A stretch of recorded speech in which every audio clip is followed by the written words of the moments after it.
आज हम लोग अपवर्त के बारे में पढ़ेंगे, है ना बेटा। अपवर्त के बारे में पढ़ेंगे। देखो अपवर्त होता क्या है पहले हम ये जानेंगे, ठीक है। अपवर्त जो है, जो हम पहाड़ा देते हैं ना, दो के दो, दो दूनी चार, दो दो तिहाई छह, वही हमारा क्या होता है अपवर्त होता है। अपवर्त को ही गुरज पहाड़ा बोलते हैं। अब देखो, अब अपवर्त हमको मिलता कैसे या अपवर्त किसे कहते हैं। किसी संख्या का किसी संख्या में, ठीक है, गुणा करते हैं तो जो गुणनफल प्राप्त होता है, जो गुणनफल प्राप्त होता है वही उस संख्या का अपवर्त कहलाता है। समझ में आया। जैसे देखो, फिर से सुन लो। किसी संख्या का किसी संख्या में जब गुणा करते हैं और जो गुणनफल प्राप्त होता है वही उस संख्या का क्या होता है, अपवर्त। क्या होता है, अपवर्त होता है। जैसे मान लो किसी संख्या में किसी संख्या का, जैसे मान लो हम 3 में 2 का गुणा करते हैं तो क्या आएगा, 2 तिहाई 6। तो ये 6 क्या हुआ, अपवर्त हुआ, ठीक है। दोनों का, 2 का भी अपवर्त 6 है और 3 का भी अपवर्त 6 है। आएगा समझ में। तो अपवर्त पाने के लिए हम क्या करते हैं, किसी संख्या का किसी संख्या में गुणा।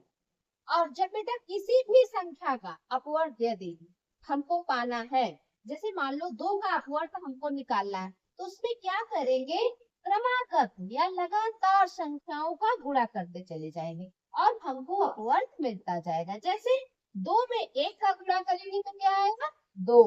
2 में 2 का गुणा करें तो 4। तो 2 में 3 का गुणा करें 6। 2 में 4 का गुणा करें 8। इसी प्रकार से हम क्रमागत संख्याओं का गुणा करते जाएंगे। जैसे 2 में 5 का गुणा करेंगे तो 10 आएगा, है ना। तो ये सब क्या है, ये जो प्राप्त हो रहा है 2 4 6 8, ये क्या है, अपवर्त है। किसका अपवर्त है, 2 का। किसका अपवर्त है, 2 का। तो समझ में आया। तो अब 2 का अपवर्त क्या होगा बेटा, तो पहाड़ा लिख देंगे 2 का। 2 2 4 2 6 8 10 12 14 16 18 20 और आगे भी गुणा करते जाएंगे और हमारा अपवर्त मिलता जाएगा। और अपवर्त जो होता है अनंत होता है, ठीक है। अज्ञात है, मतलब कि जितना हम गुणा करते जाएंगे उतना, हाँ, उतना अपवर्त हमको मिलता है। तो इससे पता चलता है सबसे छोटा अपवर्त क्या होता है किसी संख्या का, वह स्वयं होता है। सबसे छोटा अपवर्त क्या होता है, वह स्वयं होता है। जैसे 4 का, मान लो 4 का सबसे छोटा अपवर्त क्या होगा, 4। 5 का सबसे छोटा अपवर्त 5। 6, मतलब कि देखो कोई भी पहाड़ा हम करते हैं, शुरू करते हैं, जैसे 6 का पहाड़ा कहाँ से होता है, 6 1 का 6। तो उस संख्या में पहले 1 का गुणा करते हैं ना बेटा, तो 6 आता है, 6 1 का 6, 7 1 का 7। तो किसी भी संख्या का सबसे छोटा अपवर्त कौन होता है, वह स्वयं होते हैं, ठीक है। और सबसे बड़ा अपवर्त ज्ञात नहीं है। क्यों, क्योंकि अपवर्त जो होता है अनंत होता है। हम गुणा करते चले जाएंगे, मिलता जाएगा। जैसे हमारी गिनती अनंत होती है ना, गिनती का कोई अंत नहीं है।